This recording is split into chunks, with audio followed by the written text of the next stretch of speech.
Okay guys, so today I'm going to show you a really easy way that you can track your expenses coming in and out of your checking account. For those of you who don't know what a checking account is, a checking account is the account that you open at the bank that is tied to your debit card that most of your expenditures will come out of. So this is what I personally do at home. For my own finances, and it's just a really easy little Google spreadsheet. I'm going to show you how to create this to complete your assignment for this activity and to use in real life too.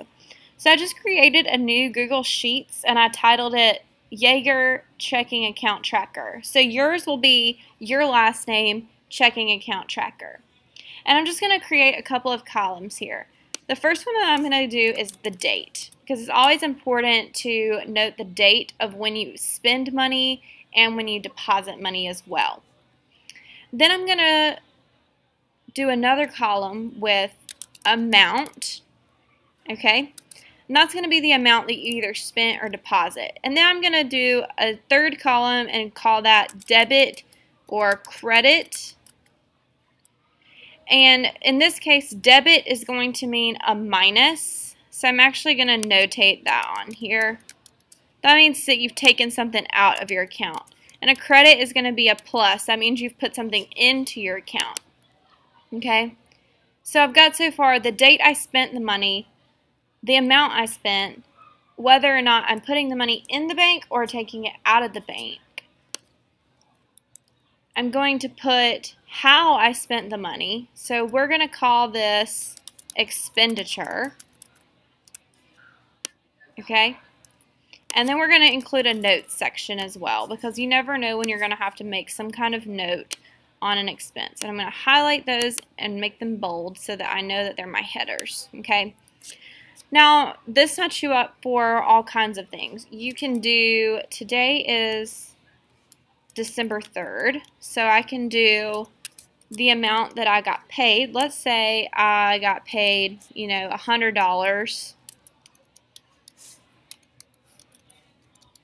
I'm going to notate that as a credit, and we're going to say paycheck as expenditure, and notes we'll say beginning of month check. Those of you that have part-time jobs, you might get paid twice a month. You might not. I'm not sure. This is an easy way to keep up with the money that you're spending so that you don't spend more than you earn. Okay? And then I can also do things that I spend money on too. So let's say that I buy gas this week. Okay, and let's say my gas costs $25.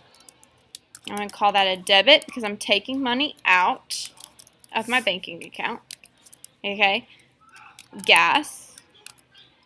And then I'm going to put maybe got gas at BP in Havelock. Okay, so this is kind of how we're going to do this assignment.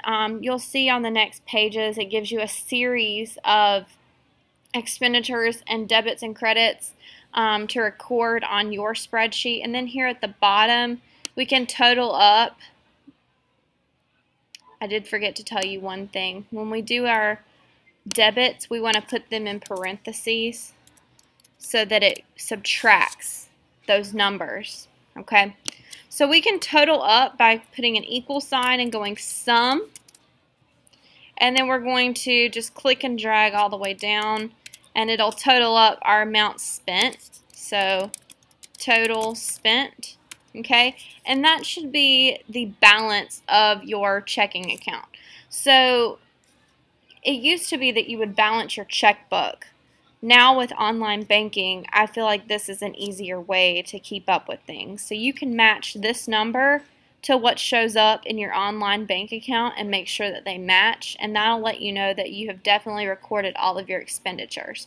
So for this assignment, you're going to record all the expenditures on the next page, and you're going to total them up, and your total should equal the total that your teacher has on their lesson plan. So go ahead and open up that document and go ahead and start tracking that account.